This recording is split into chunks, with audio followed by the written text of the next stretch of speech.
How social media is impacting your investments and possibly making you lose money. That's the topic for today's episode. And without further ado, let's dive in.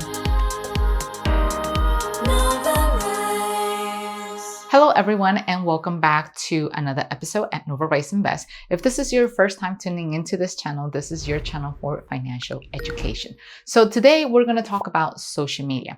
Why is it important? Because nowadays we live in a digital world, and it's very important to understand the impacts and the implications that you might be getting into if you don't manage your social media platforms very well.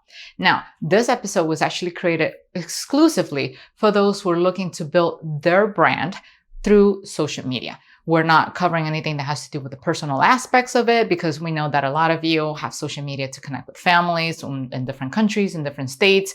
And so that's not the point that we're trying to do. Although if you want to watch this, because you might get a couple of tips here and there for your benefit, you're more than welcome to check it out. But this episode was just created, once again, exclusively for those who are trying to get themselves known out there. And by social media, I'm talking about platforms like YouTube, Instagram, Facebook, you name it, right? Now, you might be thinking, okay, social media, you're talking about investments. What does that have to do with me? Well, it has to do a lot, because I'm sure you've heard of the saying that people tend to judge a book by its cover. And nowadays, social media, your social media account, it is your cover. People are going to check your social media before they even decide to either want to hire you or want to do business with you. So it is very important that you keep that in mind so that you are presenting yourself with the best etiquette as possible. So we're going to go straight to the board to talk about 3 trends that I've noticed that you should always keep in check in order to maintain a good profile, right? And so the first one is be discreet. So what's one thing about real estate investors or investors in general? They like to be discreet. Every time they go out and they put themselves on a deal or they want to buy a home for themselves, they don't go out there and say, hey, I'm Mark Zuckerberg, I'm buying this house, right?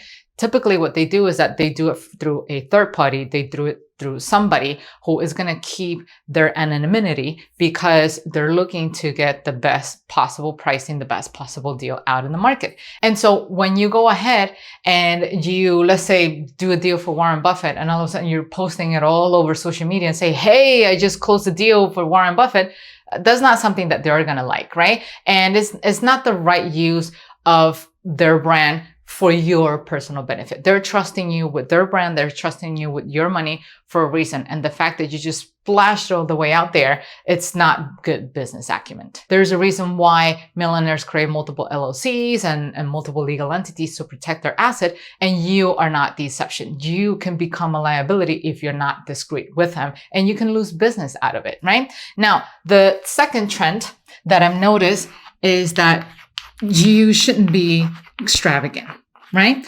And one of the things that I've noticed in multiple comments in the channel is that you guys started following us because you like the simplicity of what we do, because we tend to go straight to the point. This is the topic. Here's how you do it. And then bye, see you next time in the next episode, right? And in addition to that, you like this because we can prove you that we started from scratch, right? We all started from scratch. We all started from zeros. You're coming to this channel because you're looking to be self-made.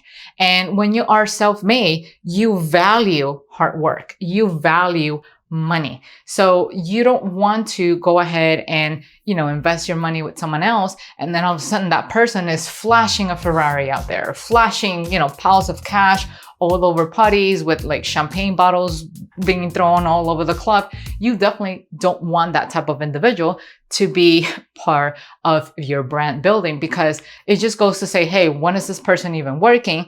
And second of all, does this person even manage my money very well? Because he's just spending all of this out partying, and I don't want that brand being associated with me. And third trend that I've noticed, every time you post something in any of your social media platform, you should ask yourself, what do I want people to remember me by? What I want you to know about me, right? And I know this is kind of like a very difficult one to crack, right? What do I want you to know about me? Because we live in an era of influencers, and where we see a very extravagant lifestyle, traveling for free, Coachella, clubs, alcohol, drinking, money flashing all over the place. If that's what you want people to know you for, great, excellent, you've achieved your goal. But typically people get confused with that because they just happen to follow the wrong people.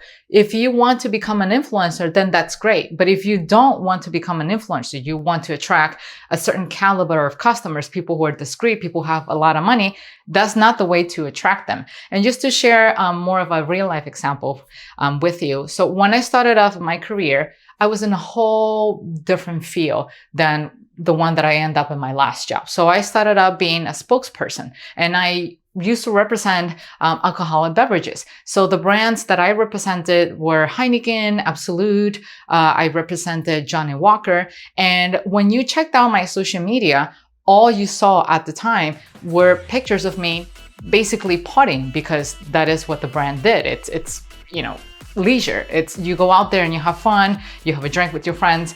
And so when I transitioned into the corporate world, I had to remove those pictures because, let's face it, companies, they do background check, right? They check your credit, they check your criminal record, and they also check your social media, believe it or not. And that's not any different with any business deals you want to do. In fact, we live in a world where every time you go out to a networking event, people no longer ask for your business cards. What they do is, hey, what's your website? Hey, what's your Instagram? Because I want to DM you and get in touch. Or if you have a YouTube channel, well, that's great. Although they usually don't expect you to have a YouTube channel, but they do expect you to at least have a website and an Instagram account. We all have that.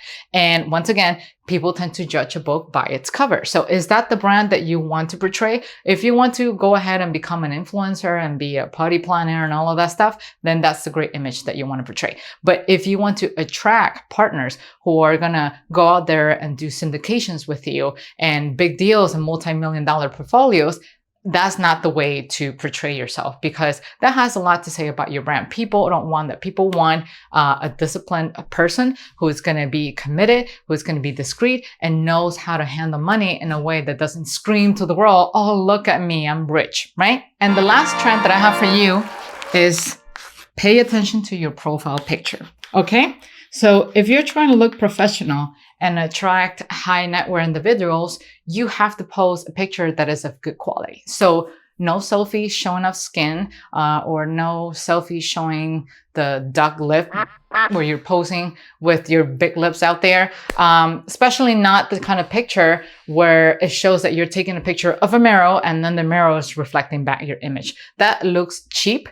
It actually shows that you're sloppy, that you actually didn't make the effort to have a professional photo made. There are multiple easy ways to make a professional photo. For all I know, you can go out to a park, dress professionally, and just put in a little stool and then just press the phone and have the phone take multiple shots of you. Or maybe you can just go out to the park with a friend who can help you take a good and a decent picture. So it's something that is not that difficult. You don't have to spend thousands of dollars in order to get a professional mugshot, but definitely it is very important because your profile picture says 1,000 words about you.